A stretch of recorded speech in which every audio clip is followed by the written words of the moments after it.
CSK ವಿರುದ್ಧ ಪಂದ್ಯಕ್ಕಾಗಿ ಘೋಷಿಸಿದರು RCB ತಂಡದ ಹೊಸ ಪ್ಲೇಯಿಂಗ್ 11 ಹೇಗಿದೆ ಗೊತ್ತಾ? ವಿಶ್ವದ ನಂಬರ್ 1 ಆಟಗಾರ ತಂಡಕ್ಕೆ ಎಂಟ್ರಿ. ಆರ್ಸಿಬಿ ಸಿಎಸ್ಕೆ ಮ್ಯಾಚ್ ಅಂದರೆ ಹೈ ವೋಲ್ಟೇಜ್ ಮ್ಯಾಚು. ನಮ್ಮ ಆರ್ಸಿಬಿ ತಂಡ ಗೆಲ್ಲೋದಕ್ಕೆ ರೆಡಿಯಾಗಿದ್ದಾರೆ ಗುರು. ಅದಕ್ಕೆ ನಮ್ಮ ಪ್ಲೇಯಿಂಗ್ 11 ತುಂಬ ಇಂಪಾರ್ಟೆಂಟು. ಇದು ನಮ್ಮ ಆರ್ಸಿಬಿ ತಂಡದ ಪ್ಲೇಯಿಂಗ್ 11 ಆಗಿರಬೇಕು. ಸಿಎಸ್ಕೆ ವಿರುದ್ಧ ನಾವು ಮೊದಲು ಬ್ಯಾಟಿಂಗ್ ಬೌಲಿಂಗ್ ಮಾಡಿದ್ರೆ ಒಳ್ಳೆಯದು ಅಂತಲೇ ಹೇಳ್ತೀನಿ. ಬೆಸ್ಟು ಮೊದಲು ಬ್ಯಾಟಿಂಗ್ ಮಾಡೋದು. ಮೊದಲು ಬ್ಯಾಟಿಂಗ್ ಮಾಡಿದಾಗ ಆರ್ಸಿಬಿ ಪ್ಲೇಯಿಂಗ್ 11 ಹಿಂಗಿರಬೇಕು.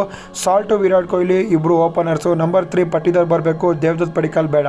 4 ದೇವದತ್ ಪಡಿಕ್ಕಲ್, ಫ್ಲೈ ಲಿವಿಂಗ್ಸ್ಟನ್, 6 ಜಿತೇಶ್ ಶರ್ಮಾ, 7 ಡೇವಿಡ್, 8 ಕೃಣಾಲ್ ಪಾಂಡ್ಯ, 9 ಭುವನೇಶ್ವರ್ ಕುಮಾರ್. ರಸಿಕ್ ಸಲಾಂ ಜಾಗದಲ್ಲಿ ಭುವನೇಶ್ವರ್ ಕುಮಾರ್ ಅವರು ಫಿಟ್ ಆಗಿದ್ದಾರೆ. ಭುವನೇಶ್ವರ್ ಕುಮಾರ್ ಎಂಟ್ರಿ ಕೊಡ್ತಾರೆ. ಎಸ್ ದಯಾಳು, ಹೇಜಲ್ವುಡ್.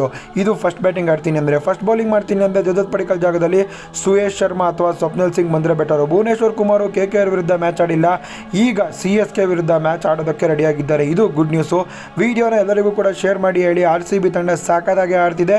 ಈ ಸಲ ಕಪ್ ನಮ್ಮದೇ, ಬರೆದಿಟ್ಕೊಳ್ಳಿ. IPL 2025 ನಮ್ಮ ಆರ್ಸಿಬಿ ತಂಡ ಗೆಲ್ಲುತ್ತೆ.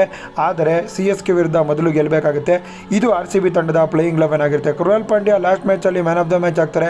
ಒಳ್ಳೆ ವಿಕೆಟ್ಸ್ನ ತಗೊತಾರೆ. ಸಿಎಸ್ಕೆ ವಿರುದ್ಧ ಕೂಡ ಕೃಣಾಲ್ ಪಾಂಡ್ಯ ಮೇನ್ ಕೀಪ್ ಇನ್ ಆಗ್ತಾರೆ. ಲೆಫ್ಟ್ ಹ್ಯಾಂಡರ್ಸ್ ಇದ್ದಾರೆ. ವಿಕೆಟ್ ತಗೊಳ್ಳೋ ಸಾಧ್ಯತೆ ಹೆಚ್ಚಾಗಿದೆ. ಲೈಕ್ ಮಾಡಿ, ಶೇರ್ ಮಾಡಿ, ಫಾಲೋ ಮಾಡಿ.